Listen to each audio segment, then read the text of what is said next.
back here on HQ, presented by TaylorMade. March Madness, it's officially here, and we're going to break down the players that you need to keep your eyes on. Of course, Cooper Flagg, Johni Broome, we're going to talk about those guys, but we're also getting to JT Toppin, Cam Jones, and so many more big playmakers that you need to watch come tournament time, which is just in a couple of days. BJ Taylor is back here with us. BJ, we're going to go through the top 10 players that you need to keep your eye on, starting with the one and only Cooper Flagg, who is the projected #1 overall pick in the upcoming NBA draft for a reason, dealing with an injury, but fingers crossed he's going to play for round 1 of the tourney. Absolutely. The favorites to win the national title heavily depend on whether or not Cooper Flagg is healthy, but what hasn't already been said about this guy? Leads Duke in points, rebounds, assists. He's the engine that makes that group go. As much hype and acclaim as Cooper Flagg gets, it is all entirely warranted, because not just his production on the floor impacts this Duke Blue Devil team, but also he is the heart and soul of this group when it comes to their competitive spirit. Yeah, it's funny because at the start of the season, it was like, have you seen Cooper Flagg play yet? And then it literally within 2 minutes of any game, you understand why, what all the fuss is about. We're going to go to Auburn, and we're talking about the SEC Player of the Year, also in that National Player of the Year conversation, along with Cooper Flagg, and that is, of course, Auburn's Johni Broome. Kind of self-explanatory with this one as well, why we need to keep our eye on Johni Broome. Absolutely. I mean, you look at this guy still being a Naismith Player of the Year candidate. If Cooper Flagg does not win, it will be Johni Broome, and he continues to be one of the best double-double players in the country. His impact on the game starts on the low block, but he has been able to stretch his game out to the perimeter some, knock down some open shots. The biggest thing for Auburn's group is how they play around him, all right? He's going to get a ton of attention. Teams will either double him, they'll send traps at him. The other players on the floor, the Tahad Pettifors of the world, the Chad Baker-Mazars, the Miles Kellys, they've got to make sure that when they get their opportunities around all the attention that Johni Broome gets, that they make plays off of all of his attraction. So, BJ, obviously, you know I'm a Florida grad, so I was very, very excited to see Walter Clayton Jr. coming in at #3. I always have to do a double take at the stat when he's the first Gator in program history to be first-team All-American. When you think of all the greats that have come through, but it is crazy, a crazy but true stat, and he is the heart and soul of that offense there in Gainesville. Absolutely. I mean, you think back to Torian Green being the point guard of those teams that won 2 back-to-back national titles. You go to Scotty Wilbekin and the success that he had, or Irving Walker back in the day. Walter Clayton is in the ilk of all of those guys, if not better. I've never seen a guy take the steps and improve throughout the season when they were already a really good player at the beginning of the season to where he is now. He has worked his way into being considered the best point guard in the country. This guy played the 2 guard last season. He was a shooting guard. You're the best point guard on your team right now in the country. All right? So when you look at him, his ability to get a shot off the dribble, create for his teammates is something that he didn't do as much last year. He's doing it this year. If you want to look at a guy and say, you know what, if Florida goes and wins the national championship, it'll be on the back of their MVP. Yeah, and to your point, even last year, sometimes with the turnovers, I got a little bit nervous when the ball was in his hand in those clutch moments, but now I'm like, give it to Walter. I'm all in, and I'm trusting him. He makes good plays. He does. And we are now talking about the Big Ten. We kind of talked about these guys a little bit earlier in the show, but the Badgers, and we're looking at Wisconsin and the magical run we've seen with them in the Big Ten tournament. Why are we looking at this guy? Because John Tonje has come on stronger than anyone else here in the month of March. Now, he didn't play well in the Big Ten championship finale against Michigan, had one of his worst days, but prior to that, he had been up over 20 points in each and every Big Ten game, scored 32 in a semifinal Big Ten matchup, and he does it efficiently, all right? Some guys are volume scorers. That is not John Tonje. He knows where to get on the floor to get to his spots. Also, an excellent free throw shooter. That's very important this time of year. I know it's not sexy. I know it's not what anybody wants to talk about, but games in the tournament will come down to making free throws, and this is a guy that when he gets to the free throw line, he knocks down his freebies. Yeah, we've seen that in the conference tournaments, right? The last 2 minutes of any game, especially when it's tight, takes about 20 minutes, it feels like, and everyone is at the line. Fouling. Yes, so making your free throws is very important. We're almost halfway through. We get to #5. We're looking at Marquette's Cam Jones, who came back for another season, and there's been some conversation from last season to this season, maybe not as impressed, but he is still a player to watch for sure. He is, and it's interesting that obviously with Marquette being in the Big East, you think back to those years where Kemba Walker was at UConn and they made that magical run. And people make a lot of comparisons between the two. too. Yes, he has the ability of any guy in the tournament to have one of those runs. If you haven't seen this kid play, he's absolutely sensational, all right? He can get out there on the floor, and when he comes off a ball screen, whether it's a double team, whether it's a trap, or you play drop defense, he can knock down a three-point shot. He's one of the craftiest finishers in college basketball with that left hand. He's got that southpaw, nice little smooth northeast finish to his game, and he's tough as nails, all right? He doesn't back down from anything. I watched him play against St. John's, one of the best defenses in the country, if not the best defense. He had no problem that day. Went up over 30 points against Rick Pitino's bunch. Cam Jones is a guy that Marquette, they could make a deep run on the backs of him, but he is going to have to be Kemba Walker level special, Shabazz Napier level special. But this kid has the ability to do that. And you know what? Experience matters. We talk about that in March Madness all the time, whether it's the coaches, whether it's the players, and we know that he does have March experience. All right, let's talk about Texas Tech, and we're talking about JT Toppin, who is the Big 12 Player of the Year, and he's making your list here. And probably one of the more unknown players to people in the country, right? If you're a casual basketball fan, you probably haven't heard of JT Toppin, but I promise you, every coach in the Big 12 knows exactly who this guy is, all right? JT Toppin, the best offensive rebounder in college basketball. He gets over 3 boards a game, averages up close to 20 points, nearly 10 boards. He is the key to Grant McCaslin's offense. He anchors a large part of their defense with his versatility. This is a guy that if Texas Tech wants to make their way into the second weekend, you're going to need JT Toppin to play well. He has the ability down low to finish with that left hand and make plays. He's special. He can go up high for the lob, as you see right there. Go up high, throw one down, Jordan. Excuse me.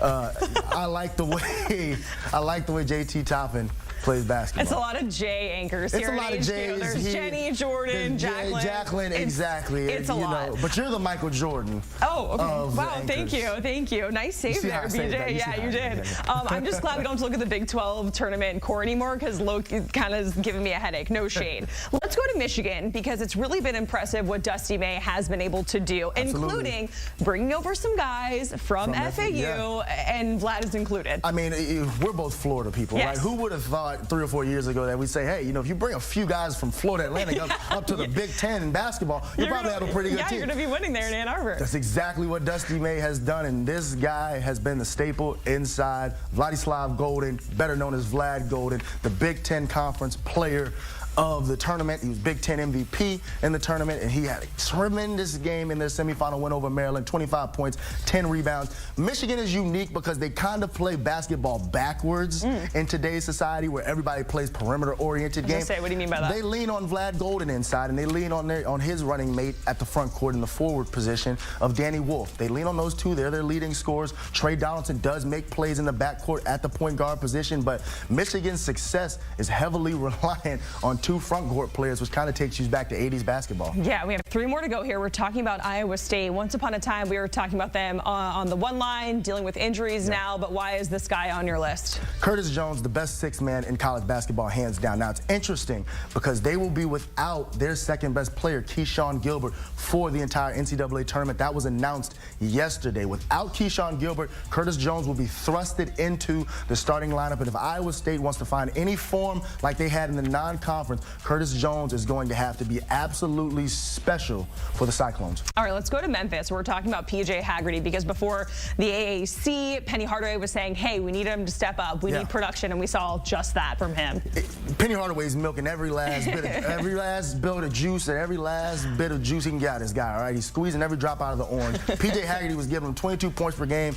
Penny said, we need more from you, all right? And he gave it to him. 42 points in a semifinal win in this game over Wichita State. PJ Haggerty, a top 5 scorer in college basketball. If you're flipping through the channels this upcoming week and you see Memphis on your television screen, I recommend you sit down and watch at least a half of PJ Haggerty basketball because you would not be disappointed. Yeah, had 23 in the championship game. All right, finally, we're looking at someone from UC San Diego, a guy who is shooting over 42% from 3, BJ, which is absolutely crazy. Absolutely. We're talking about a Niwa Tate Jones, all right? You probably haven't heard of him. Not a lot of people have. But this guy is special, okay? They've been on a special run all season long, 30-4, winners of the Big West Tournament. This is a team that has 2 Quad 1 wins. UC San Diego, more Quad 1 wins even than the North Carolina Tar Heels. Can you believe that? That's another conversation for another day. It's another conversation for another day, but hey, Niwa Tate Jones, he does a great job. He's not a good outside shooter, but what he does do,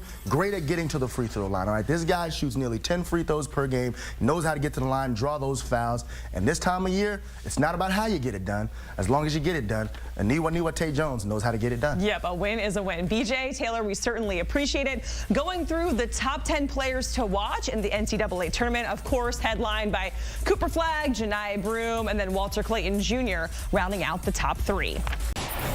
Back here on CBS Sports HQ, of course, we are talking college hoops all day. And the matchups, of course, they're about the players, but also about the coaches as well. 2 future Hall of Fame coaches here, and Bill Self and John Calipari, are headlining one of the most highly anticipated matchups in round 1.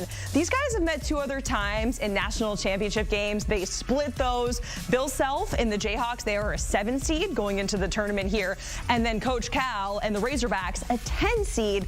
They're going to face off, and again, this was BJ Taylor's most highly anticipated round 1 matchup, and now we're going to talk about it with former college coach and NBA Coach of the Year, Avery Johnson. Avery, always great to see you. As mentioned, these 2 historic coaches who are the GOATs for a reason have matched up before in national championship games. 2 times they split that. What are we going to see here when we have 2 of the greats going face to face in Bill Self and Coach Cal? Well, you're going to see 2 very esteemed coaches. Bill Self obviously has had a heck of a run at Kansas. His teams are always well prepared. Normally, you know, they'll be the conference champion, regular season champion, conference tournament champion, but Houston has something to say about that now that they're in the Big 12 with winning it back-to-back with Coach Kelvin Sampson. So this is an unusual situation for Bill Self and the Kansas Jayhawks. But then when you look at Coach Cal, who's, you know, had a great career, you know, coaching at Memphis. I coached against him 4 years in a row when we both were in the SEC. You know, his teams normally like to play fast. You know, his team at Kentucky at the end struggled to shoot the basketball. So we'll see if this Arkansas Razorback team can make enough shots, you know, especially when you're playing against Hunter Dickinson, the big lefty who's a glorified stretch 5 who can play inside and out. I don't know if Arkansas has an answer for them, but just the matchup of these 2 legends working the sidelines, you know, at this stage of their career, still going as strong as ever, I think is made for TV, not just watching the players, but watching these 2 great coaches coach their team. Yeah, and we talk about it a lot, Avery, that experience matters, and certainly these 2 greats have a ton of it, to your point. Avery, now we're going to go down some of your top 5 matchups that could determine the outlook of March Madness and the tournament as a whole. And the first one that we're talking about is an 8-9 matchup between Louisville and Creighton. What makes this matchup so intriguing to you? Yeah, I just wanted to talk about some of the games. Everybody's picking all of the chalks to go to the Final Four. So just wanted to talk about some of the other matchups, under the radar matchups maybe. But this Louisville-Creighton matchup is going to be one that's you got to keep your eyes on, because this game is being played right up the road from Louisville in Lexington. So that's going to be important. Pat Kelsey's done a tremendous job with this team. I think they won 25 games combined in the 2 previous seasons before he got there. And look at them now, you know, 20-plus wins this season, had an incredible year. Chucky Hepburn, who struggled a little bit in that ACC game, going 5 for 16. He'll look to bounce back. And then Ryan Kalkbrenner, the big center for Creighton, who averages 19 points, 8.5 rebounds. This is going to be about points in the paint. Can, you know, Kalkbrenner be a factor in transition in the half court? And then can Hepburn really break down that Creighton defense and get inside and possibly get Ryan Kalkbrenner in foul trouble? Remember, the winner of this game plays the winner of the Auburn game, and if Auburn advances, Auburn has really been struggling. They've been undisciplined at the end of the season, especially with Chad Baker-Mazar. So I'm not really sold on this Auburn team going to the Final Four. So you could very well see Louisville, the winner of this Louisville-Creighton game, advance to the Sweet 16. Ooh, so maybe we get a bracket buster a little bit early on there in that region with Auburn. The next one we're looking at is Yale, right? And we saw them, speaking of Auburn, as a 13 seed. They beat Auburn as a then 4 seed last season. Hoping for some of that same energy this time, Coach, as they're taking on 4-seeded Texas A&M squad. Yeah, when you look at Yale, this is another dangerous game because remember, Coach James Jones, who's done a phenomenal job, you know, he's 2-4 in the NCAA tournament, but 2 of those wins have come against Baylor, I believe, in 2016. And last year, you know, the big upset with Auburn, and a couple of those players from that Yale team returns for Coach James Jones. So when you look at this team, they're experienced, they know how to play, they're very disciplined basketball team. You look at Texas A&M, this team has had significant scoring droughts this year, which really concerns me. Now, they'll beat you up on the boards, and we know that's one of the strengths of their team. You know, when you look at Wade Taylor IV, you know, they only have 2 players. He averages 15 points a game. They only average 2 players in double figures. So this, I believe, is going to be a low-scoring game. Texas A&M is going to try to beat Yale up on the boards. But this is one to really keep your eyes on. This could be another upset alert. All right, that's what we live for come March, is all the bracket busters and the upset alerts, Coach. All right, let's talk about Marquette and New Mexico, because Shaka Smart, he's been able to lead his team to the big dance all 4 seasons as a head coach. Why is this one catching your eye, and why is this matchup so important to you? Well, I've covered New Mexico for CBS Sports Network this year. And I'm telling you, this Donovan Dent, who's an outstanding player, and Nelly Jr. Joseph, both first-team all Mountain West, this 1-2 punch of a point guard and a center in their pick-and-roll game is extremely at a high level for Coach Richard Pitino, who was the Mountain West Coach of the Year, the same way his dad, Rick Pitino, was the Coach of the Year for the Big East, which is really rare. You look at Cam Jones from Marquette, you know, he can get downhill, play inside the defense. But one of the things that New Mexico did, and it was really strategic on Coach Richard Pitino's in terms of his offseason, he got much bigger on the wings, because remember last year they lost in the first round. He thought that was real problematic. So the size, 6'6", 6'7" on the wings to go along with Donovan Dent as a point guard. So he prepared his team to advance in the first round of the NCAA tournament. So this is another one that I have my eyes on, and I think New Mexico is going to beat Marquette. If Mr. Pick and Roll himself is talking about the pick and roll game being elite, we know it's the real deal, Avery. We're talking about a matchup in the Midwest region with number 5 Clemson and 12 McNeese State. Clemson, that's a lot of folks' dark horse team maybe to like reach a Final Four. It's the first time we're seeing these 2 teams on the court. What is it about this 5-12 matchup that interests you so much, Avery? Well, first of all, Will Wade, what a job he's done at McNeese State. You know, and they've been doing it with defense. You know, over the last 5 or 6 games, they've held their opponents to an average of 65 points. Remember, this McNeese State team is the same team that lost to number 2 seed Alabama at Alabama only by 8 points. So just think about that. This team only lost by 8 points at Alabama. And then when you talk about Clemson, this team has won, 9 in a row. They lost to Louisville in the conference semifinals. Coach Brad Brunell, who I've coached against, is one of the best coaches in the country. Look for someone to try to poach him from Clemson. But they run a lot of misdirection action, as you see here. When they try to run a pick and roll one way, then they'll run some action to get a 3 coming the other way. Clemson is going to win this game, but I think it's going to be close. And I think this is the winner of this game plays the winner of Purdue High Point. So if Clemson wins this game, I have them advancing to the Sweet 16 and potentially the Elite 8. Yeah, and you mentioned Will Wade, who actually went to Clemson. It was a former team manager there, so a little bit of a full circle moment for him as well. All right, one more matchup that could determine the tournament for you, Avery, and we're talking about a matchup also in the Midwest region with number 7 seeded UCLA and a 10 there with Utah State. A 7 upsetting a 10, it's not the craziest thing we've ever heard of, but why could this have such an impact moving forward on the rest of the bracket if this were to happen and go down this way?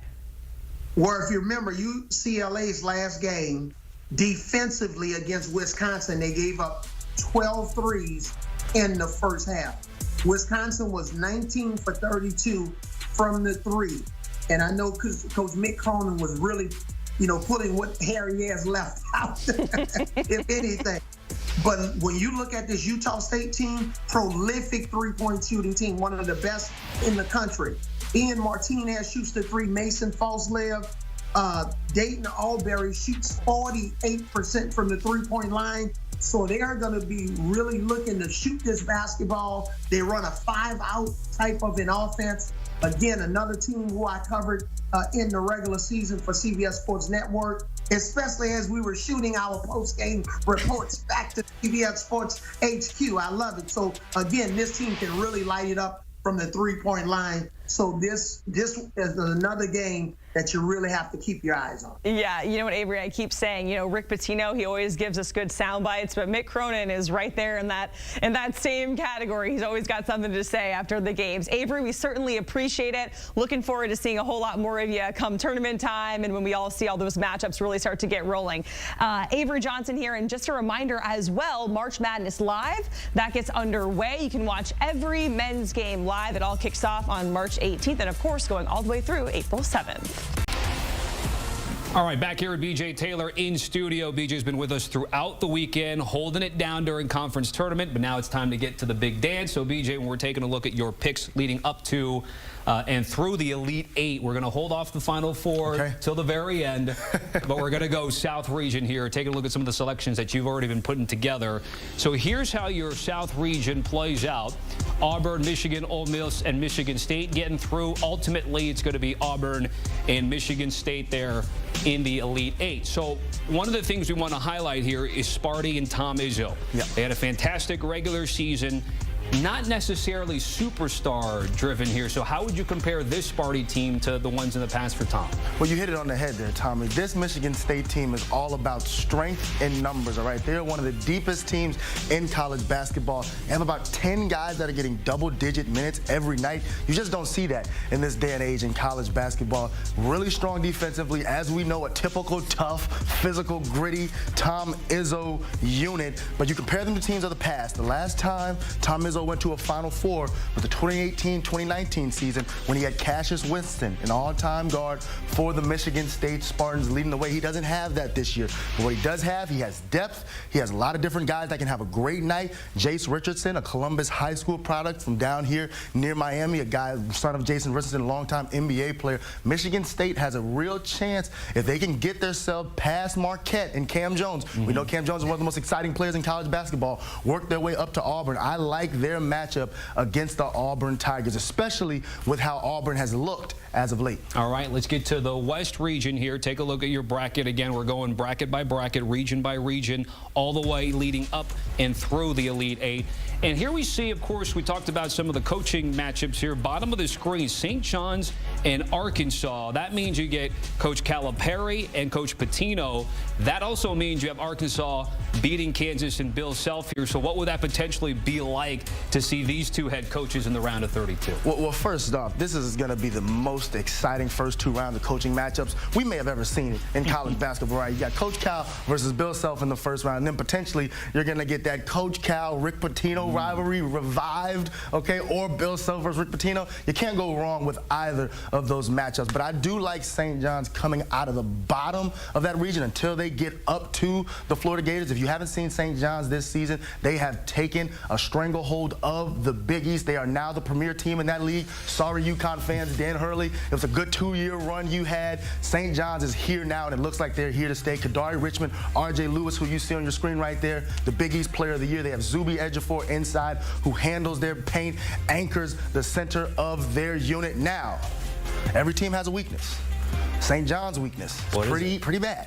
They are one of the worst shooting teams in college basketball, surprisingly, right? For a team that's done so well, a number 2 seed in the NCAA tournament, Big East regular season champs, Big East conference tournament champs, for them to be as poor shooting as they are, they only shoot about 27% from the three-point line. That was worst in the Big East this year. They cannot get into shootouts with any of their opponents. They had to make sure these are low-scoring games. They force turnovers. They get out and run the other end and turn defense into offense. That's the recipe for success that Rick Pitino's group has been cooking up all season long. All right, let's go from the Big East champs to the East region, where Duke is the 1 seed. They're also the betting favorite right now at places like FanDuel here. Sportsline model also likes the Blue Devils here. Take me through the path of what you think the Blue Devils and Coach Jon Scheyer are going to be able to do. Yeah, of any 1 seed in the NCAA tournament, Duke has what we would consider to be the easiest path, okay? They're obviously going to have their 16 matchup. They may have Cooper Flagg. Even if they don't, they should get through them. You look at a Baylor team, all right? Baylor was doing really well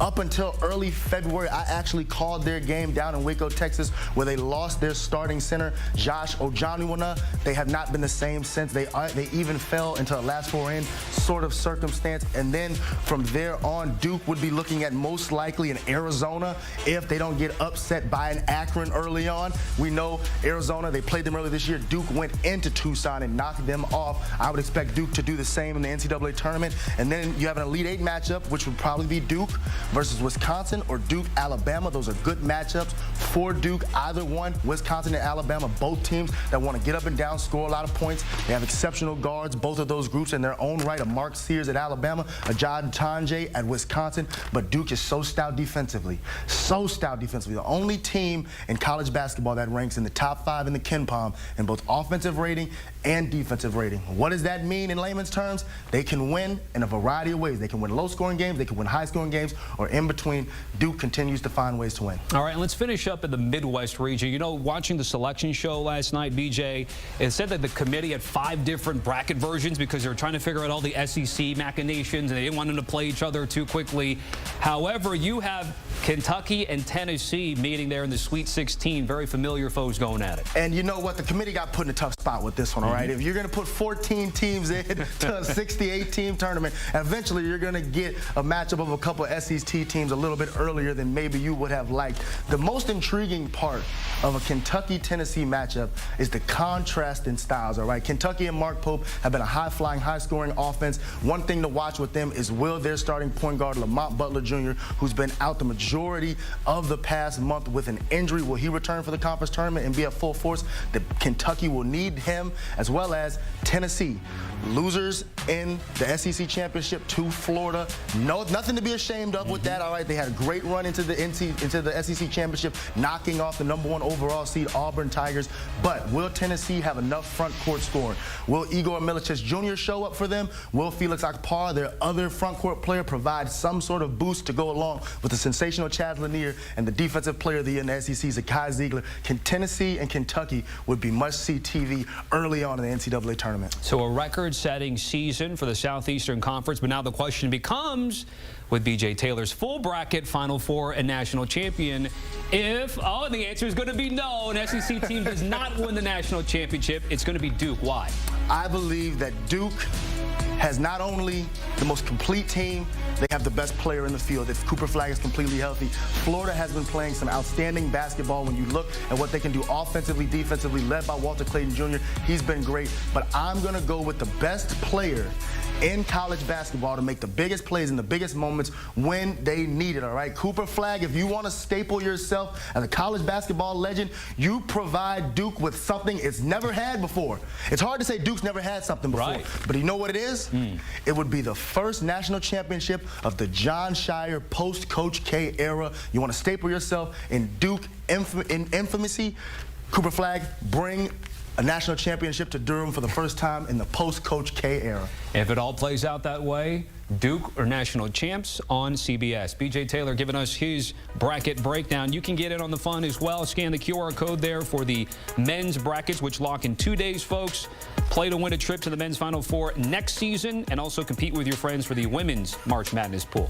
So could it be I don't know, think about years past. Oakland, Fairleigh Dickinson, the St. Peter's. Who is it going to be this year? We got a potential strong group over here. Most of the top one-bid league teams winning their conference tournaments to punch in their tickets to the big dance.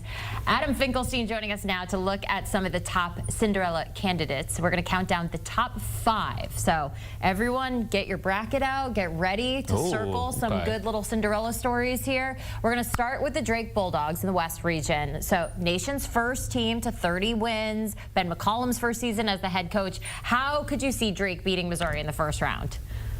Well, this is very NCAA committee-like, right? They put Ben McCollum against Missouri in the state where he was a D2 head coach for the last 15 years, and he won 4 D2 national championships in that state, including 3 in a row. 2019, 2020 was canceled because of COVID, then 21, 22.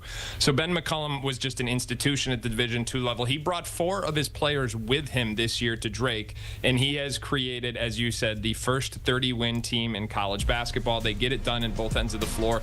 They are an outstanding execution team, and this is a Mizzou squad that likes to play in waves. They'll play 8, 9, sometimes 10 deep. Drake is going to slow the game down. They are going to make it a possession-by-possession contest that will neutralize Missouri's depth and not allow them to play in the waves that they would like. So I think Drake has got a really good chance to win this team. Now, I will say that Drake has slipped a little bit in these Cinderella rankings for me because I am not as enthusiastic about their second round matchup where they would go up against Texas Tech. I do not think they match up as well. So if you had asked me 3 days ago, I would have said Drake could have been a potential Sweet 16 team. Now I like them in the round of 32, the Sweet 16. There is a pathway, but it's less probable because of that matchup. At number 4, we're going to talk about New Mexico, the Lobos. Everyone out there needs to remember this name, Donovan Dent. It's a great name. The Lobos point guard. He's one of the most dynamic players in the sport. Talk to me about New Mexico. Well, first of all, it's going to be Donovan Dent versus Cam Jones, 2 of the best guards in college basketball. But, Jenny, the key here is, like I said, the NCAA committee loves to have these cinematic little subplots. So what do? They schedule Rick Pitino's son, Richard Pitino, against Shaka Smart and Marquette in the Big East. Now, if I'm Shaka Smart, I am not happy about this because this is a competitive disadvantage. You cannot tell me that New Mexico will not have all of Marquette's play calls and everything that St. John's was able to accumulate from a scouting standpoint throughout the course of the season. That gives New Mexico a distinct advantage in this one. And make no mistake about it, they were plenty capable of getting it done on their own. We're talking about a top 20 defense in the country. And as you said, one of the very best guards. This is a team under Richard Pitino that is playing tremendous basketball. And you add that little subplot, some play calls, it will not hurt their chances. But similar to them, I think there's a second round reality check in the mix with Michigan State waiting. Yeah, that's a tough reality check right there. All right, we're going to go back to the West at number 3, looking at Colorado State now. There's probably not a hotter team in the field than the Rams. They rolled through the Mountain West Tournament. They've won 10 straight since February 15th. What do you like about the Rams? Well, I like the fact that they're playing a Memphis team that is shorthanded. I mean, if Tyrese Hunter doesn't play in this game, then it is a huge blow to Memphis. And even at that, Colorado State may have the best individual player in this game. Nick Clifford has been as good as anyone over the course of the last 2 weeks. In the last 2 months of the season, he's averaging 20 points, 9 rebounds, and 5 assists on 51% from the field, 44% from the three-point line, and 78% from the stripe. Now, in the last week at the tournament alone, he raised those numbers to 25 points, 10 boards, and 4 assists. So he is just playing at an unprecedented level, and Colorado State is really just on his back. And I think against a shorthanded Memphis team, this is a Colorado State squad that's going to have a very good chance to win this game. Something about the timing of it all, right? You got to catch these teams at the right time. We're going to look at number 2 now, San Diego State. In the first 4 there, I'm getting straight to it. You have them making the Sweet 16, so explain yourself. Okay, so it's a little bit of confirmation bias because they were #1 on my Cinderella rankings last week, and then what do? They lose to Boise State in the conference tournament, and all of a sudden we're not even sure they're going to make the field. As it stands, they get to the first 4, and so it's a little bit more of an uphill climb. But we have seen this story play out before, where a team gets some momentum in the first 4 and they're able to ride it through the first weekend. I think it's a distinct possibility that this squad does it again. Remember, Brian Dutcher brought his team to a Final Four just 2 years ago in Houston. The blueprint is still the same. They are an elite defensive team. They get after you on that end, and I think they're capable of defending with anyone in the country. They also have a terrific backcourt. Miles Bird is already an NBA prospect in just his sophomore year. Nick Boyd, if that sounds like a familiar name, it is because he is the point guard that led Florida Atlantic to the Final Four that very same year that this San Diego State team was in the Final Four. So he's got an experienced floor general, he's got a proven blueprint, and he's got an opportunity to build some momentum, even though he's got to play his way in through the first 4. I'm writing notes on all of these when I fill up my bracket, either later tonight or tomorrow, just to make sure. Those are good notes. They're good. They're good notes to have. All right, last but not least, your top Cinderella story, VCU. Now, the Rams, they've worn the Cinderella slipper once before, Final Four in 2011. So it has been a bit. Looking at the numbers, this is the best VCU squad since Shaka Smart years. Why are they your #1? They're my #1 because I think they have the best chance of winning 2 games. Now, it comes with a little bit of a warning, and that's that I don't love their first-round matchup. I think BYU is a team that is poised to make a run in and of themselves. But if VCU is able to get past them, and make no mistake, this will be one of the best first-round games of Thursday and Friday, I think they would have a decent shot against Wisconsin, assuming they're to get past Montana. VCU has the number 41 offense in the country right now, but it's a perimeter-oriented squad where they have 4 double-figure scorers who play on the perimeter, and yet they are also a great offensive rebounding team. So that's the type of combination you really don't see very often. Then defensively, they're top 25 in the country, 23rd to be exact, and they lead the country in effective field goal percentage defense. So I do think that opening round game against BYU is going to be a tough one. Right now, outlets like KenPom are forecasting just a 1-point win for BYU. If VCU is able to get through that gauntlet, I think they'll have a chance to call it 2 wins as they see Wisconsin over the weekend. It's the best time of the year. March Madness, baby. Adam, thank you so much for your Cinderella stories. We're definitely going to keep it in mind, filling out that bracket. And you can watch every men's game live. March 18th, that's tomorrow, starting tomorrow. Ooh, I can't believe it. Through April 7th, the best time of year in college hoops. All right, welcome back to HQ, folks. St. Patrick's Day and Chicago River once again glowing green. What do you think is more fun, Chicago St. Patty's Day or Boston St. Patty's Day? You know, I haven't experienced either, so I know what you're going to say, though. Southie knows how to throw a party. But we have to have the Chicago representation in, and Tim Doyle is the perfect guy to join us for that. Quick thing before we get to all the games, we don't have a lot of time, Tim. Chicago St. Patty's Day is what? Starts early, ends early, which I don't mind as I'm getting older, Tommy. You get an early start, you get to bed a little bit earlier. Best you believe that. I am down with the start early, end early. All right, we got to get rolling on these games because we are going to cover every game in the first round. So, Tim, get ready to talk a lot. We're going to roll through these. We're going to start off with Creighton and Louisville. So this matchup, what do you like in it? Let's just get the ball rolling here. I think if this game wasn't in Kentucky, I think I'd more than likely pick Creighton. This game is in Kentucky. This is crazy to me. First of all, Louisville got hosed on its seed. But what a matchup. This is going to be the first game of the day, and they're going to have their home crowd there. I like Louisville here, lay the points in this spot. Creighton's been up and down. Remember, they don't have Pops Isaacs. What a great job Pat Kelsey has done. This was a Louisville team, organization, whatever you want to call a program, that was an embarrassment. They're back, and they beat Creighton. Let's get to High Point, Purdue. Boilermakers haven't been playing great basketball, but they're laying 8.5.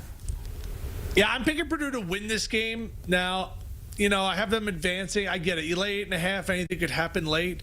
High Point, congratulations to them. High Point has a steakhouse on its campus. I mean, talk about bougie. Yeah, it's like very, very bougie. And if my daughter wants to go there, I'm totally fine with that. I'm going to lay the points here with Purdue. I don't really trust them as a Final Four team, but Braden Smith's outstanding.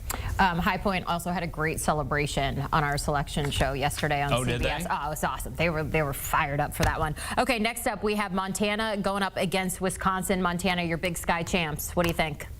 You know, Montana played some good teams in non-conference, and they just got the doors blown off, okay? And I expect that in this. You know, this is a big number for Wisconsin. I'll tell you this right now. If they shoot the way they shot against Michigan in the Big Ten Conference Championship game, they may be in for an absolute dogfight, but I'm going to lay the points here at Wisconsin. I found the Grizzlies. You just put everybody on Tanjay. Don't let them beat you. Maybe Blackwell, too. All right, SIU, Edwardsville, and Houston, 28.5-point spread, Tim Doyle. Yeah, this is what happens. You just go like this and you say SIUE, SIUE, SIUE. I feel like that's like if a police officer pulls you over and they like say the alphabet backwards. I can't even say it backwards when I'm sober. I say it backwards. I don't know it. SIUE. Great story here. First bid for Division I. Brian Baroni, his dad was a legendary college coach. They got a really good player, Rayshon Taylor. I think Houston wins this game by 22, so give me the dog here. EUIS.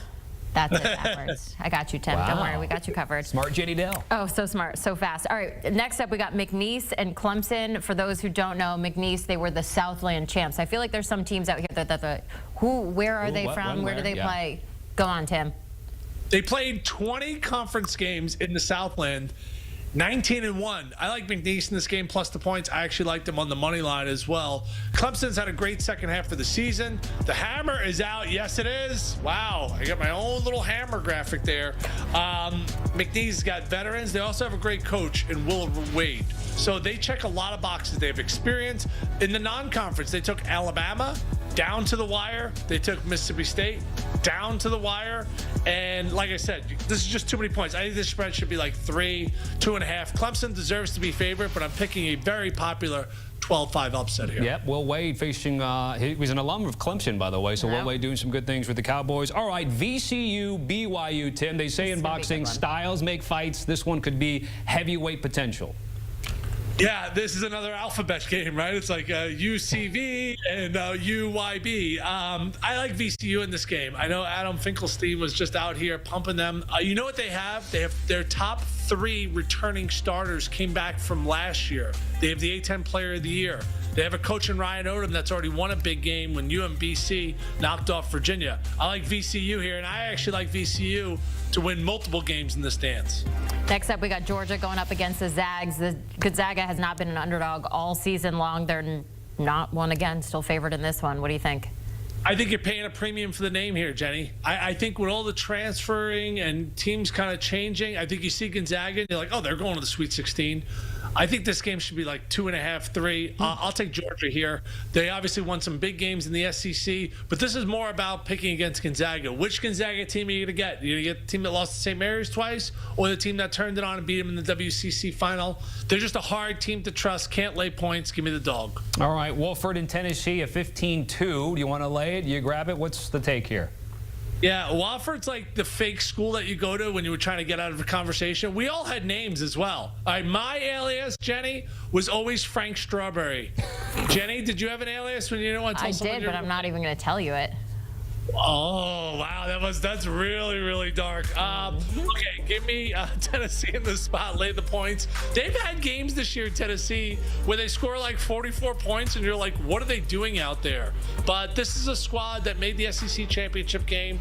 Their offense can be inconsistent at times. You lay 18.5, anything could happen. They're not losing this game, so I'll lay the points. Our next game is 2 of the top coaches to ever coach the sport. We got Arkansas and Kansas. What are your thoughts on this one, Tim? Yeah, I mean, Kansas, they were number 1 in the country, Jenny, to start the season and for the first month. And now, I don't know. What are you going to get from them? Should they be favored here? Probably. 5.5 is nuts in my eyes. Now, Boogie Fland is Arkansas's star freshman. He's coming back. You think that would be a good thing, right? In the SEC games that Boogie Fland played, this is how many Arkansas won. 0. But this is a game that goes right down to the wire. I think the points are the difference. Give me Arkansas. All right, Yale and Texas A&M in a 7.5-point spread. James Jones, what a fantastic job he's done there. You taking the Nerds in this one, Tim? And I'll say this. Yes, I'll take the Nerds. I'll take it one step further. They're going to win this game, and this will be the last year an Ivy League school wins a game in the tournament with the current NIL environment. Ooh. Now, what I like about Yale is they have 2 senior guards that are both pros in my eyes. NBA, close, John Polikinas and Mbang. And then they have another big guy down low, Nate Townsend. Let's not forget, they lost their best player. Danny Wolf left Yale. They beat Auburn last year. They're not scared of they're not scared. I don't think Yale guys, they're not scared of this moment. Give me Yale here plus the points and Yale on the money line. All right, next up, we have Drake, Missouri. We were just talking about Cinderella stories. Do you like Drake to make a little Cinderella run? I don't like Drake. Huh. I love the Drake. Okay. I need the Drake. I adore the Drake, okay? The Drake, that's right. The hammer is out here. Give me Drake plus the points and give me Drake on the money line. They have a coach that came over from Division II, Ben McCollum, that right now, guys, can get any job he wants. What did he do when he took the job at Drake? He took his 2 best players with him, and he has a guy who's going to be the best player on the floor. That's right. A Division II player from last year's team is going to be the best player on the floor. Learn his name because he's going to take over the tournament. His name is Bennett Sturtz. He's a 6'5" point guard. And Jenny, you know this. Tommy, you know this too. Now that you have a baby. I got a babysitter to go into Chicago to watch Drake play because I needed to watch him with my own eyes. I only watched a half. And then my wife and I went out. We got martinis stuffed with blue cheese olives, always dirty. But I watched them for a half, and I said, oh, that is a very dangerous NCAA team. They're in the tournament, and Missouri's in for a doozy here. Yeah, Drake, one of 6 teams, I think, with 30 wins in Division I, and great tips from Tim Doyle on date night there. Yes, do that. Always getting dirty. Utah State, UCLA with a 4.5-point spread. I like UCLA on the money line, and the only reason I like them in this game is because Mick Cronin is such an amazing coach that if this was actually the second game of the weekend, I would like Utah State. But the fact that he has all week to prepare, I like UCLA here on the money line. I'm not going to lay points at UCLA because they've been so erratic with the traveling and so on. But I saw them up close and personal at Northwestern. I was like, oh, wow, that was an impressive win on the road. It was senior night for Northwestern. Give me UCLA on the money line. We got Rick Pitino and St. John's going up against Omaha. Not an easy matchup for them out there. What do you think? You know, I saw Omaha. I called their Summit League championship game, and I thought they could put kind of a scare into it, too. This is the wrong 2 to put a scare into. So I'm going to take over this game. I think St. John's could score 100. I'm not kidding. And I know St. John's is challenged offensively. Omaha wants to play extremely fast. They got a great story. Their head coach, Chris Crutchfield, played football and basketball. He's built this program up.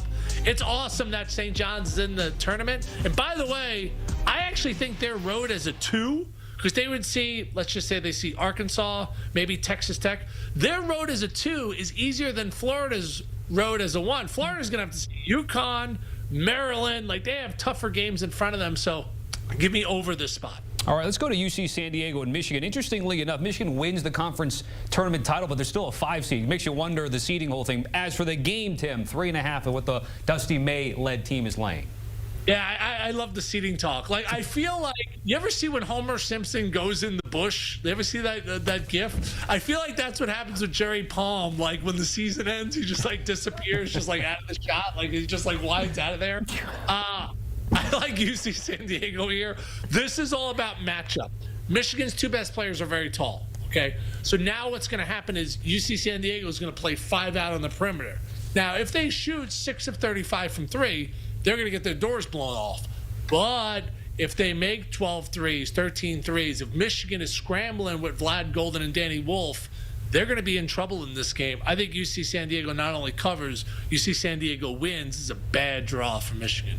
Bad draw. We're looking at the CAA champions next, and UNC Wilmington going up against Texas Tech, Tim.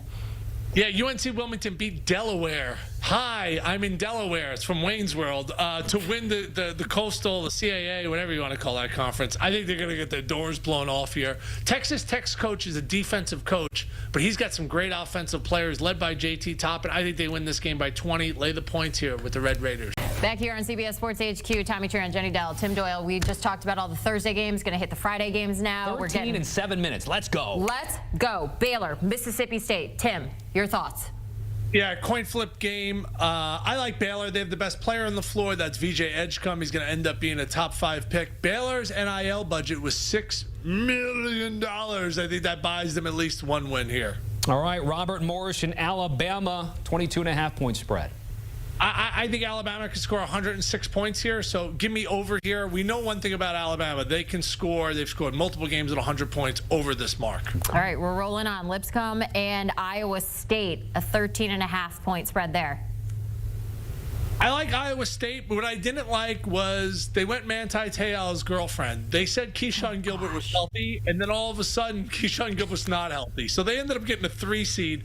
I thought Iowa State catfished the NCAA, but I guess that's not catfishing. They just flat out didn't tell them that the guy wasn't healthy. So I'm going to lay the points here. Go Cyclones. So we got a couple of conference champs, 12v5. We all love our 12v5s, Tim. Always but Colorado fun. State laying the 2.5 against Memphis. Yeah, doesn't it feel like it's giving you the creepy voice? Like, come on, just take Colorado State, right? Like, they've won 10 straight. I get why they're favorite, but I don't think anybody watches Memphis because they're in, like, that obscure American conference, and, like, there's not a lot of fanfare. Colorado State's been great. Their coach is going to get a head coaching job, Nico Medved. But I've actually watched Memphis. They got some dogs. They got a great backcourt. They have the best player in the game in P.J. Haggerty. Him and Nate Clifford. I like Memphis here. All right, Vanderbilt and St. Mary's. I was just at St. Mary's. I think Tommy and I were texting during that game. Oh, They're that's so sweet. I don't think, you know what's weird when Tommy texts me after 10 is sometimes my wife goes, "Who's that texting you?" I go, "Tommy from CBS." Sure. She goes, "Really? What's Tommy from Sports? What's he wearing?" I go, "Blue blazer." Give me St. Mary's in this game on the money line. I love Mitchell Saxon down low. Augustus Marshallonis, not Augustus. Augustus is a big-time guard who's WCC Player of the Year.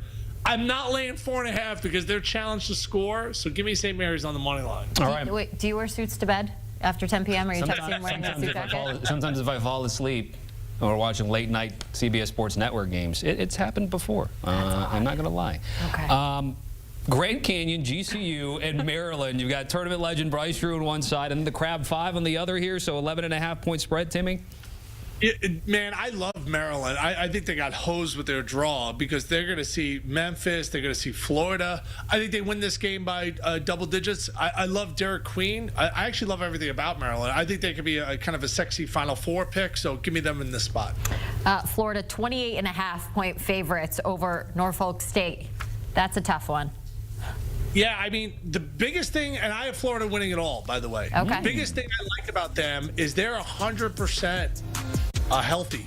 You know, they have 3 guards that are all veterans that all started at different places, and then they have an NBA top 10 guy in Alex Condon. So I think they can win this game by 40. I think they can win this game by 30. Just a matter of how much they want to win it by. This, in my eyes, is the best team in college basketball as of this show.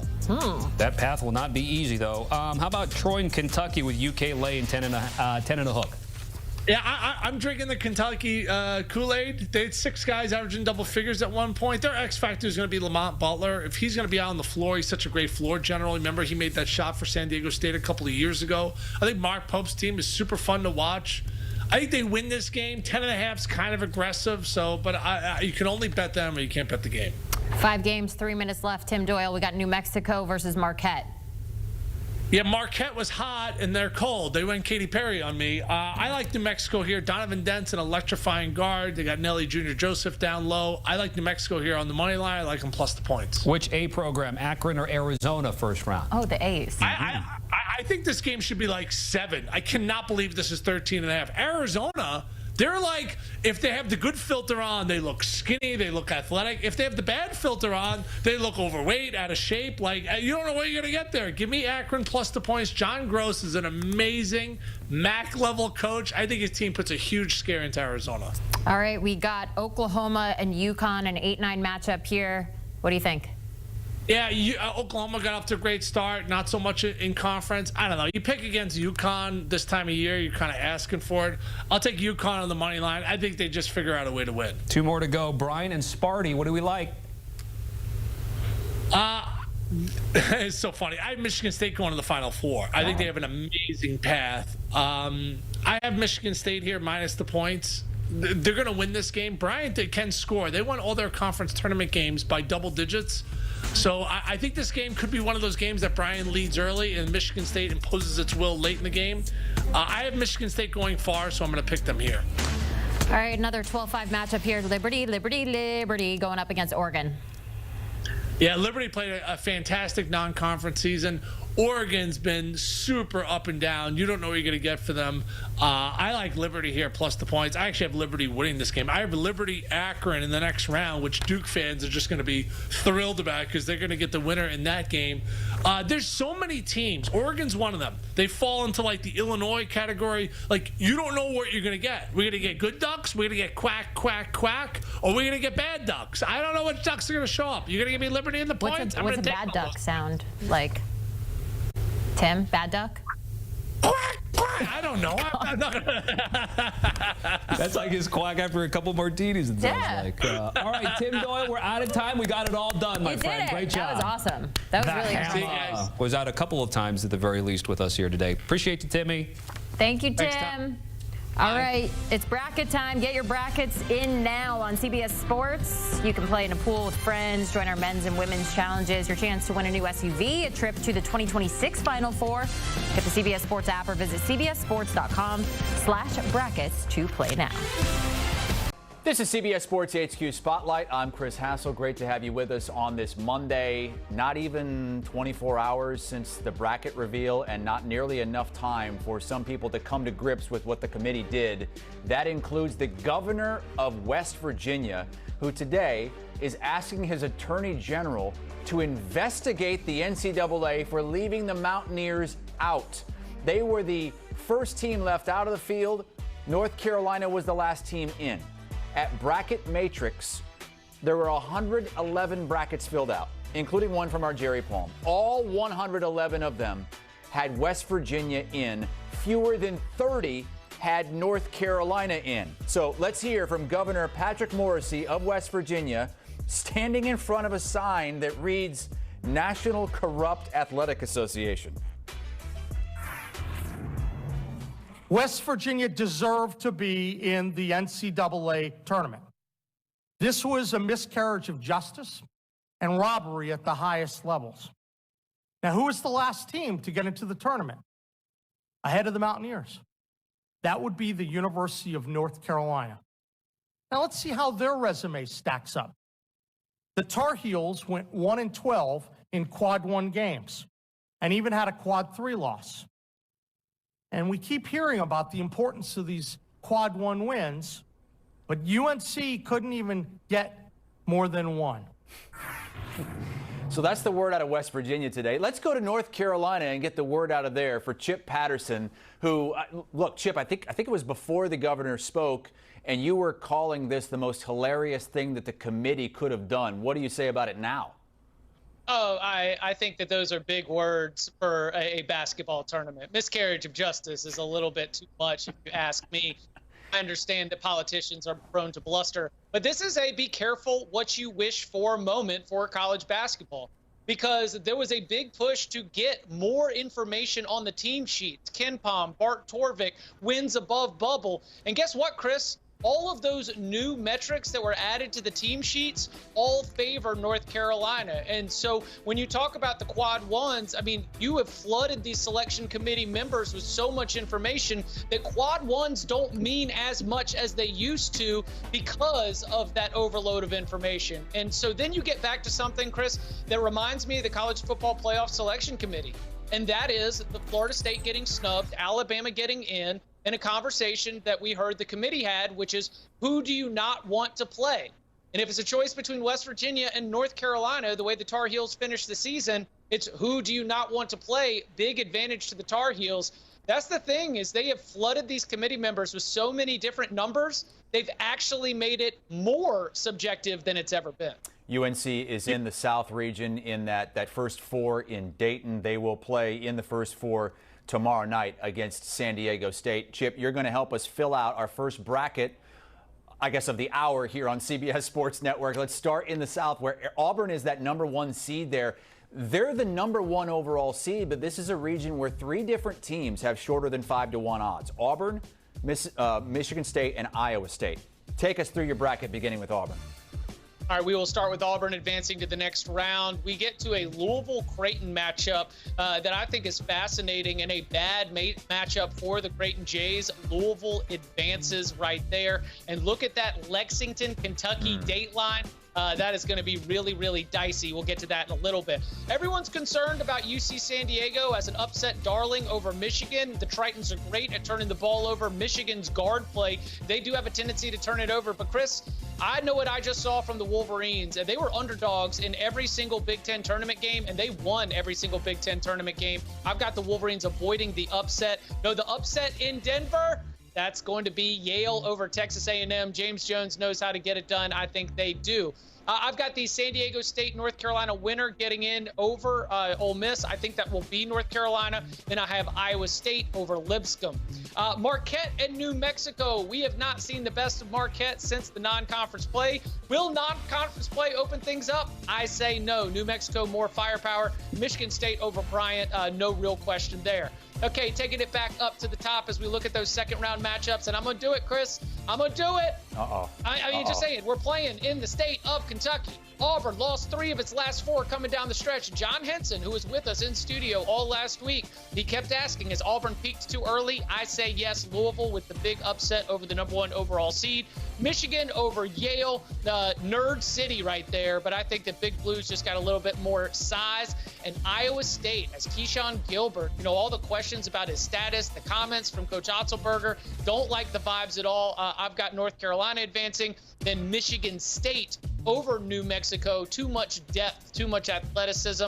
From there, I've got Michigan over Louisville in a nice rematch of previous NCAA tournaments. I've got Michigan State over North Carolina, and will you look at that, rivalries in a high-stakes tournament game. I've got Sparty beating the Wolverines for the 3rd time this season. Boy, that would be something to see them match up again after the issues at the end of the game on Senior Day at the Breslin Center just a couple of weeks ago. So, Chip, picking out the South, let's go to the East. And this is where Duke is. And despite the Cooper Flagg injury, Chip, Duke is the favorite to win it all. Yeah, I'm going to say that Duke has got a great draw. A draw probably more fitting of the #1 overall seed than the #2. Duke over American. We don't really look back. Mount St. Mary's, wouldn't be surprised to see them there as well. I've got Mississippi State over Baylor, but this one, for filling out your brackets purposes, does feel like the coin flip that you just don't really sweat because the next team's going to lose.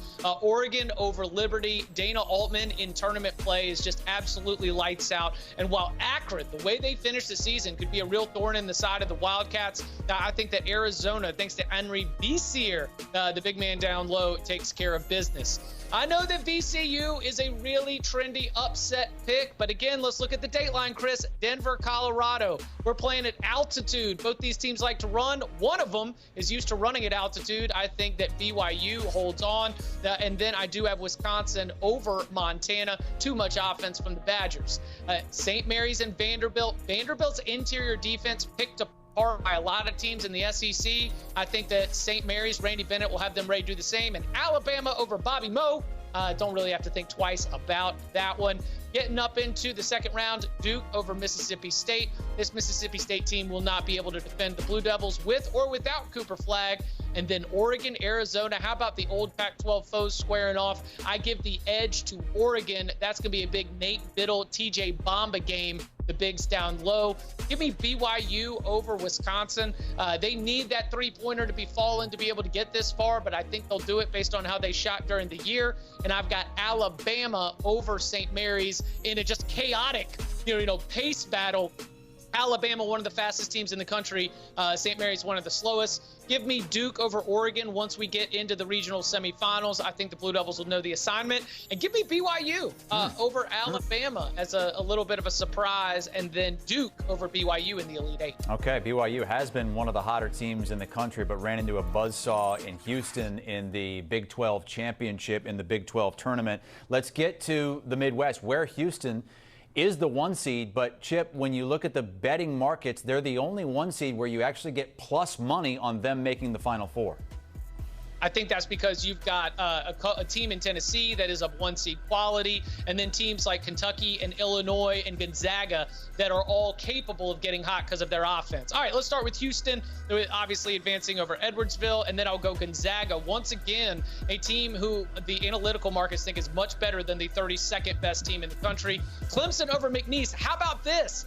Clemson grad Will Wade going up against his alma mater. Will Wade, though, maybe looking elsewhere in the ACC for his future. And I've got Purdue over High Point. Do not love the way that Purdue finished the season, but I do think that they have a big-time advantage over High Point. I'll go with Illinois here, though this is dangerous against Texas Xavier. We know that we almost always see a team come in from the first 4, advance to the round of 32, but I think the Fighting Illini found something once they finally got healthy. And Kentucky over Troy. I think that Wildcats are just going to be far too much offensively for the Trojans from the Sun Belt. I'll go Utah State over UCLA. Really impressive job. Utah State keeps turning over coaches, but the caliber remains the same. The inconsistencies with UCLA, and especially some of the injury issues that crept up in the Big Ten tournament, are concerning. And then Tennessee over Wofford. Two good old Southern schools right there. But I think the Volunteers are far too good on both sides. I'll go Houston over Gonzaga, though it's going to be not a surprise if Gonzaga wins. I'll go Clemson over Purdue. I could see that one being lopsided, even if it's slower pace. I've got Illinois winning over Kentucky. It's a crazy game. I would set the over-under maybe at 181 in that one. And then on the opposite side of things, I'll go Tennessee over Utah State. I just don't see Utah State being able to have the same kind of offensive success that they're used to. Finally, it'll be Houston over Clemson, then Tennessee over Illinois, and that, Chris, I think would be one of the most phenomenal matchups that we could get in the Elite Eight. 2 of the best defensive teams in the country. Great guard play from both of these guys, especially with the way that Milos Uzan has come on late in the year for the Cougs. But ultimately, I'll go with the Vols. Rick Barnes gets back to the Final Four. Okay, so far 2 seeds and a 1. You have Tennessee, Michigan State, and Duke in your Final Four. One more region to go. It's the West. This looks like a wonky region that could be the most wide open, even though Florida is playing maybe as good as anybody right now. But there are 6 teams with odds of 14-1 or shorter to win this region. No other region has more than 4 such teams. So we start with the Gators. Yeah, that's when you just got to stick your head down and go game by game. So let's go game by game. While behold, the green and gold might look intimidating, Gators will dispatch with them. I've got UConn over Oklahoma for right now. I reserve the right to change that later in the week once we get to feel what the vibes are around the Huskies. Colorado State over Memphis. Colorado State, the betting favorite against the Memphis team that might be without Tyrese Hunter.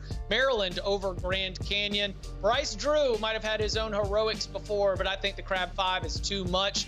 Now, Missouri over Drake. I think that while Drake has that win against Vanderbilt, the win against Miami, there's still a real strength of schedule argument here for the Tigers.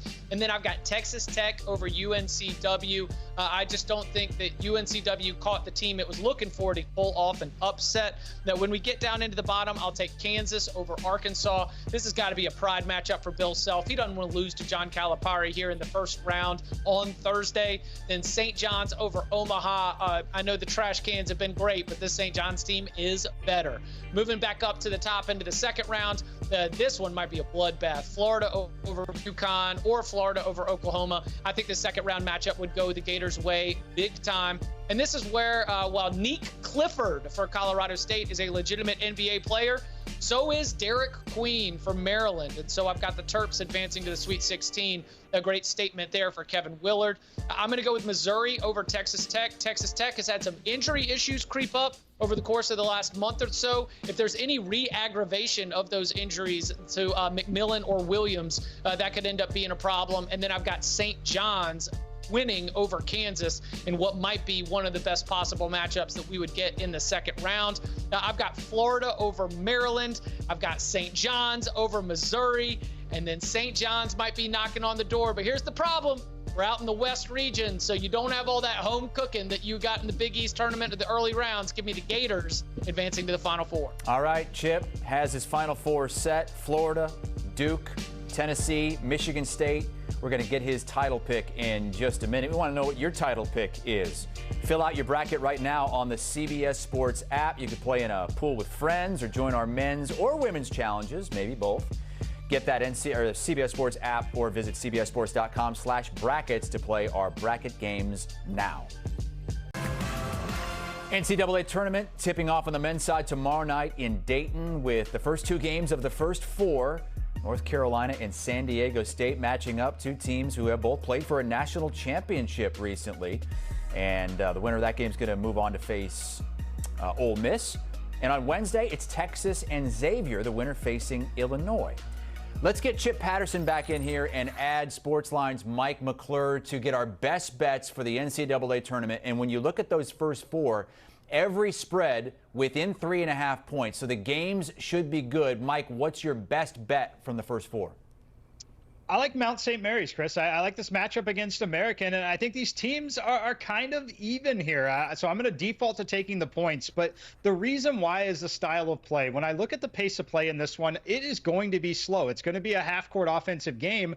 And American, they're a team that can introduce high-variance atmospheres because they shoot a ton of threes. But what I'm looking for is up-tempo there, where you're talking about transition threes. That's not what we're going to see here. We're going to see in rhythm threes and in the rhythm of an offense, which means they're likely to be contested. Mount St. Mary's very good at the free throw line. They have a good defensive unit. It's going to be a lower scoring game.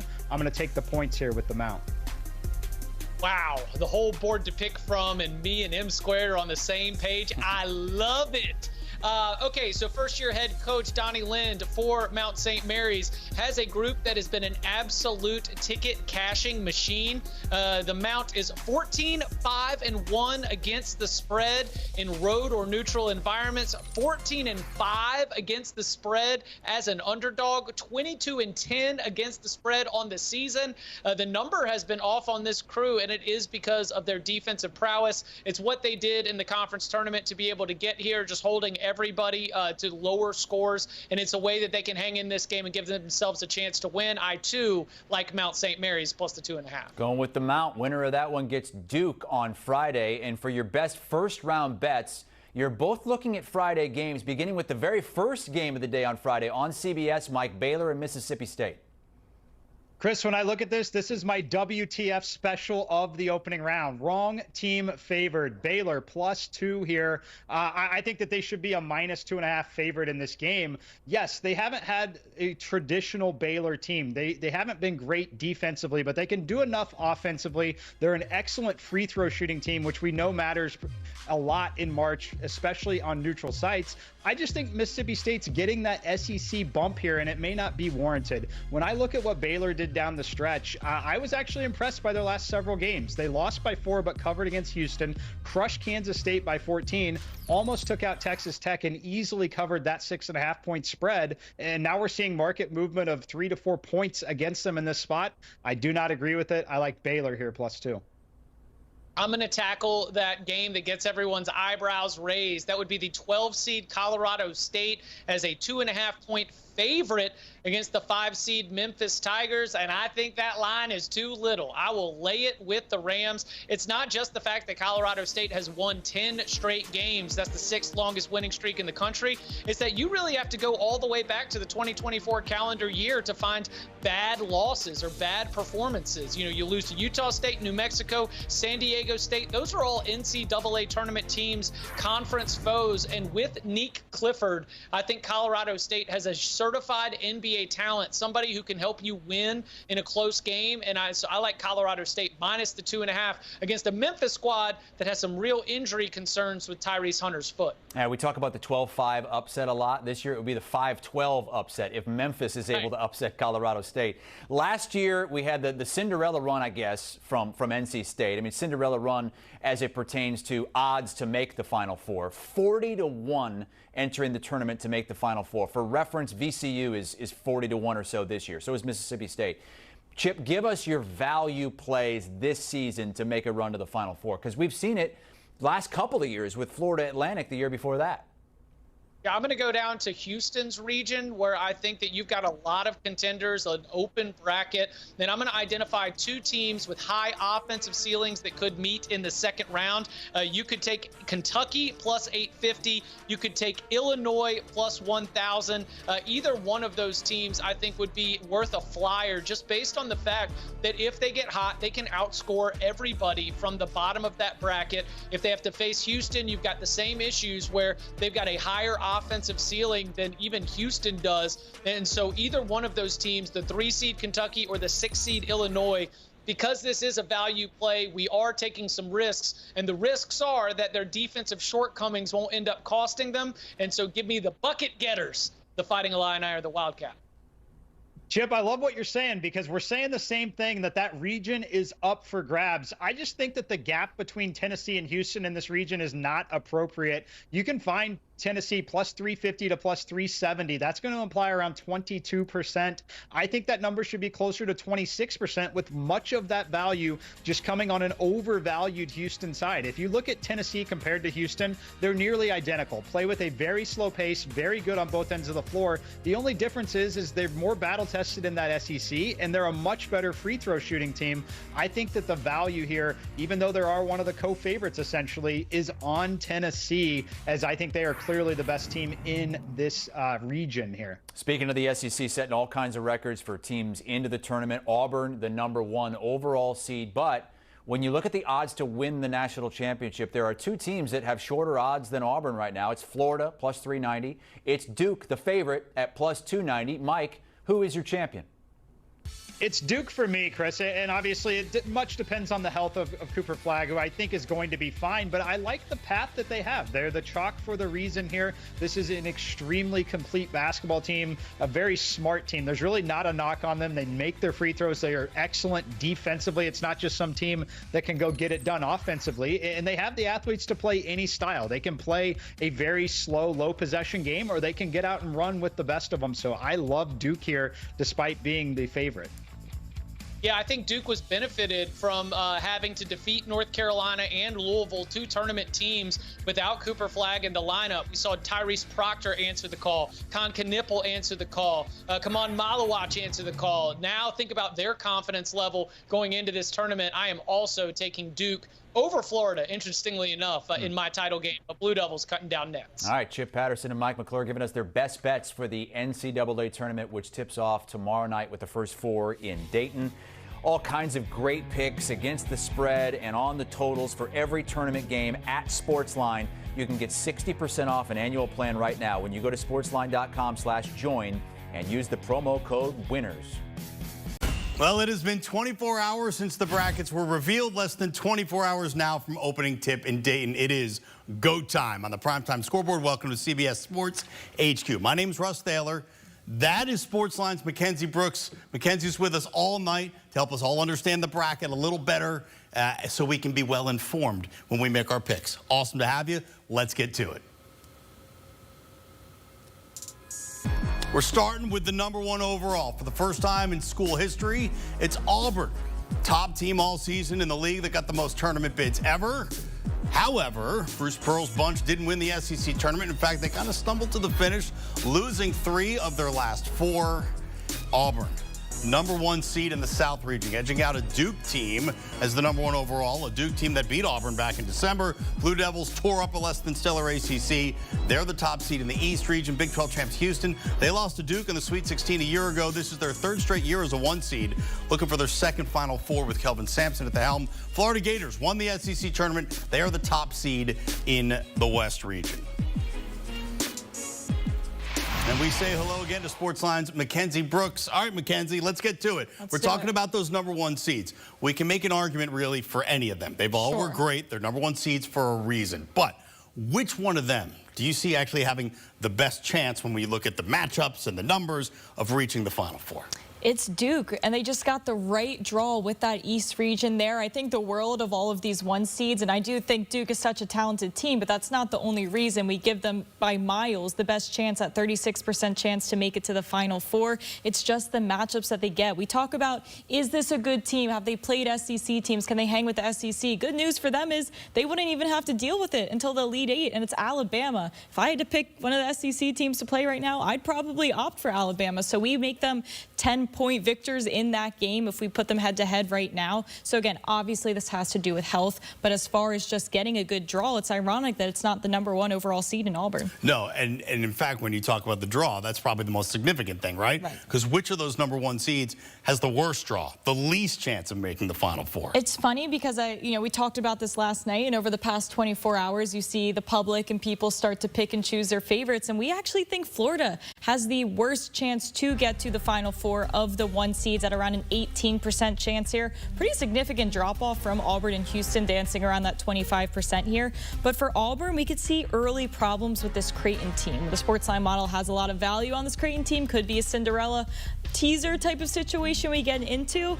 And then you have Iowa State in the Elite Eight. We have them projected to play, and only a 66% chance to beat them. And I say only 66, but relative to the other 1 seeds in their Elite Eight matchups, like that is a lot lower. Yeah, and also you see out there a lot of people thinking, oh, Florida might have the best chance. They might have the shortest odds when it starts at the tournament. But Sportsline's looking at it from a different way, right? Right. Yeah. I mean, what Florida's going to see is somebody like Maryland. And we love a team like Maryland here. They have all of the things that the Sportsline model, the trifecta of being able to travel, being able to rebound, having experience, right? Obviously, you have Derek Queen, but then he's coupled with all of these really, really experienced guys. So whether it be Maryland, whether it be Texas Tech as well in that region, there's just some sneaky middle seeds there that I think could give Florida a really hard time. All right, when we look at 2 seeds, old heads like me are looking at like Michigan State and Tom Izzo. You got Rick Pitino bringing St. John's back into Johnnies the pool. are here. Yeah, Alabama and Tennessee, those are your other #2 seeds. Which of those 2 seeds has the best chance to go the farthest? It's nothing overwhelming here with the 2 seeds. I say Tennessee and Alabama of them would have the best here. I think Tennessee has a pretty good draw here. I think that they would play well against Kentucky, who feels a little bit injured. As long as they can get past Utah State, which sounds silly because I know it's an earlier matchup, that would be one of the harder ones for them. So get past them. We give them a 40% chance to beat Houston in the Elite Eight. Again, relative to other 2 seeds, 40% is pretty decent. You look at the other 2 seeds, around a low 30s, high 20s% chance to beat their 1 seed. All right, so then we'll do what we did with the #1 seeds, and let's talk about those matchups. If Maryland is that team that you look at and say, I wouldn't want to face the Terps, that's why Florida's got a chance to get knocked out early. Who's lurking to take out one of those 2 seeds first? Yeah, I mean, the Johnnies are probably the hardest time. They're the only 2 seed we don't have making it to the Elite Eight in St. John's, and that's, again, because they're facing probably the same caliber of teams. I understand St. John's could be one of those teams that looks people like me and quant and model stuff right in the face and be like, shut up and sit down. We're just going to grind our way through this. I'm aware of that, but statistically, this 3-point offense can only go so far. If you're not playing teams that are going to turn the ball over, like St. John's can't St. John's without teams being, willing to turn over the ball. And there's a lot of teams in this bracket or in this region that are really clean basketball teams. Yeah, and that's always the fear with St. John's. They work so well in those dirty areas. Defense, rebounding, especially offensive rebounding, because they don't shoot the ball that well. You have a bad shooting day. You come up against a Cinderella-like team that's going nuts one day. Could be a problem. All right, you know what? Let's talk about this. Who are your most likely teams to be in the Final Four? You look at the whole bracket, on the calculations, statistically, how does it work out? It sounds boring, and I understand that. But as far as the best chance to make it to the Final Four, it is all of those 1 seeds. Now, this year specifically, you're seeing some historical 1 seeds. In lesser years, you'd see any of these guys be the #1 overall seed. In fact, in KenPom, which started in 2002, like all time, all 4 of these teams ranked top 10 in KenPom. Like, that should speak volumes to this. So obviously it's no fun to say that these are the best chances here. Last year we did have Alabama, who was a 4 seed, to make it to the Final Four. So it doesn't always work out this way, but it's like the NFL MVP race this year, where it's like, God, any other year, any of these guys would probably win. It's just a year packed with awesome talent at the top, and that's just how the cookie crumbles this year. Last time, all 4 #1 seeds made the Final Four. 2008. So it's been a while. That's a statistic aberration, and perhaps we are. Mackenzie Brooks, thank you so much. And hey, it's bracket week. And get your brackets in now to the CBS Sports app. You can play with pool with friends. You can join our men's and women's challenges for your chance to win a new SUV. We got trips to the 26 Final Four. Get the CBS Sports app or visit cbssports.com/brackets to play right now. We are back with a look at the odds to win the NCAA Men's Division I basketball tournament, according to our friends at FanDuel. And just like our friends at Sportsline, who think that we're going to get an all-one seed Final Four for the first time since 2008, the 4 teams with the shortest odds to win the whole thing are your 4 number 1 seeds, but not in order of the seeds. Duke with the shortest odds. Auburn at plus 500 has the 3rd shortest odds, but they are the number 1 overall seed in this year's NCAA tournament.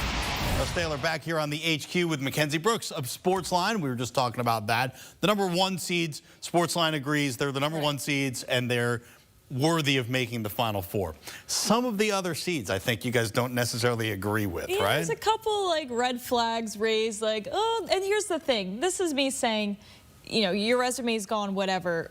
We have 68 teams now. How would we rank them? How would we seed them? We'll call it the sim seed here. Teams that I think are better or worse than, you know, that the actual seed is implying. Let's start with a positive. We don't want anybody to get mad at you, right off the bat. Warm up. Texas Tech is a 3 seed, yet you somehow feel like they're undervalued. Why? I just feel passionate that they really should be a 2 seed. We have this as the 5th best team in the country here. I mean, they are top 10 in basically every single metric that really does matter here. So you would think that they could get that 2 seed. And we have them beating St. John's, which we mentioned before. We have them going to the Elite 8. So that's why it feels like they should be the 2 seed in this region, the situation that we put them in. All right, so another team that, look, you've already upset the people from Memphis. We know that. It's just double down. Well, that's just, you know, Sportsline's crunching numbers. They don't like the way the numbers are coming out of the computer. But Memphis is a team that they're a 5 seed, and I know you think that's a little overvalued. It's just like, does the American Conference winner need a 5 seed? Like, is that really? Listen, they're like 28-5, and if you're 28-5, you should be getting a 2 seed, right? But people realize, okay, this clearly isn't a 28-5 type of team. They're barely winning some of these games. Not to bring betting into it, but when they're winning, they're not really covering any of them. So sometimes that makes you realize a team's true colors in a situation. And we also just like Colorado State specifically in the matchup with them here. So. Again, it's just 5 feels high for this specific conference winner. All right, so maybe the AAC you feel like isn't exactly up to. The SEC got a record 14 teams into this tournament. Why do you think then Texas A&M at a 4 seed is overvalued? If we were re-ranking all these teams, I'd put them at 8. I just think the lack there of high ceiling for this offense is going to run them into a lot of trouble. And you look at the specific matchups that they have coming for them too, it makes it a big problem. Compare them to the other 4 seeds and compare them to the other 4 seed spreads going into this in that first round. Texas A&M has like the smallest spread of all of them, making it closer to a pick 'em. You see the other 4 seeds in really, really comfortable spots here. So again, KenPom, you know, they like him better than us. Net ranking likes him better than us, but they still would only make them a 5 seed. So nobody's calling this some crazy team. I think they should be an 8 seed. All right, look, 2 sports cliches that make complete sense this time of year. Yes. Is styles make fights. So that should be a lot of fun to watch which teams match up, how they match up, what kind of games we're going to see, and matchups matter. Right. And I know you guys take that into consideration. So when you look at the whole bracket, which team actually has the best chance to move through and win the whole thing? It is Duke here, and I know we mentioned it earlier, and you look at the odds makers there too, like their odds got shorter once we got the full bracket. Sure, they were up there in the top 2 shortest odds, but you saw Auburn's odds fall and you saw Duke's odds get shorter. That's odds makers agreeing, hey, this looks like a pretty favorable situation for Duke over here. And it's basically the same thing. We have 98% chance to make it out of the round of 64 into the round of 32, 84% chance against Baylor there, 80% versus Arizona, 76% chance when you go head-to-head versus Bama. So that's why you see such a high 51% chance to make it to the Final Four. We never are giving people over a coin flip to make it to the Final Four, no matter, you know, how great your odds are. So clearly this is just a specific situation, obviously hoping for a healthy Cooper Flag here. And you look at the net rankings region by region, the average net ranking of all of them. For Duke, it ranks 67. And you see other regions rank around 50. So clearly, like, the average, you know, power ranking of this specific region is just so much weaker than the other ones. All right, so you got Duke with the best shot at getting to the Final Four. We know Sportsline has all 4 number 1 seeds going to the Final Four. Who does Sportsline having win the tournament and why? It's Duke. We have them projected with a 6-point win over Auburn in this game. And a lot of it goes back to what we saw earlier in the year. We saw Duke with a 6-point win at home here. Slightly just outshot them from 2, slightly out-rebounded them. Very similar projected turnover margin. I'm not saying this is like going to be a blowout by any means. But again, Auburn's strength isn't exactly rebounding here. So if this does become a matchup between the two of them, I know it's hard to beat the same team twice. If someone's going to do it, it's a healthy Cooper Flag with this Duke team. All right, Mackenzie Brooks bringing the numbers and the knowledge here on a Monday. Mackenzie, thank you so much. And March Madness Live is nearly upon us. You can watch every men's game streaming live. Go to ncaa.com for that. Any game that is on CBS, you can stream on Paramount Plus. March Madness Live from March 18th till the championship game on April 7th.